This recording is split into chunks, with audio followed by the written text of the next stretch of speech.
আসসালামু আলাইকুম। আশা করছি সবাই ভালো আছেন। আপনাদের দয়া আল্লাহর রহমতে আমি অনেক ভালো আছি। প্রতিদিনের মতো আমি আব্দুল্লাহ আল মারুফ আপনাদের সাথেই আছি। আজকে আরেকটি অসাধারণ ভিডিও নিয়ে আপনাদের মাঝে হাজির হয়েছি। আজকে আমি আপনাদের দেখাবো কীভাবে খুব সহজে আপনারা এমএস এক্সেসের ফরমে আপনাদের ব্যাকগ্রাউন্ড সেট করবেন ইচ্ছা মতো।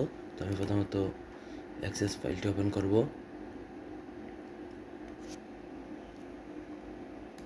আমি নতুন একটা ফর্ম ব্যাকগ্রাউন্ড একটা ফাইল তৈরি করে নিলাম। ক্রিয়েট অপশন করব।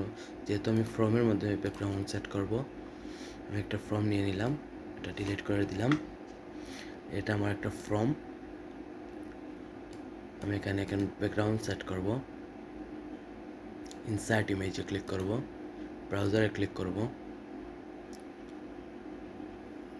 যেখানে আপনার ব্যাকগ্রাউন্ড থাকবে সেখানে অ্যাড করবেন, এটা অ্যাড করবেন। এটা আমি ফার্স্ট থেকে লাস্ট করে নেব। তাহলে এটা ফুল স্ক্রিন আসে নাই, আমি এখন ফুল স্ক্রিনে আনবো। স্ট্রেট দেখেন খুব সহজে ফর্মে ব্যাকগ্রাউন্ড সেট হয়ে গেল। আমি এখন সেভ করে নিই ফর্ম ব্যাকগ্রাউন্ড। আমি একটু ভিউ করে দেখব, ফর্ম ভিউ।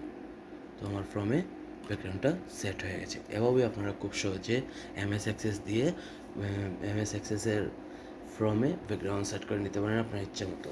এই ভিডিওটি যদি আপনাদের ভালো লাগে অবশ্যই আমার চ্যানেলকে সাবস্ক্রাইব করবেন এবং পাশে থাকা বেল আইকনটি বাজিয়ে দেবেন। ধন্যবাদ।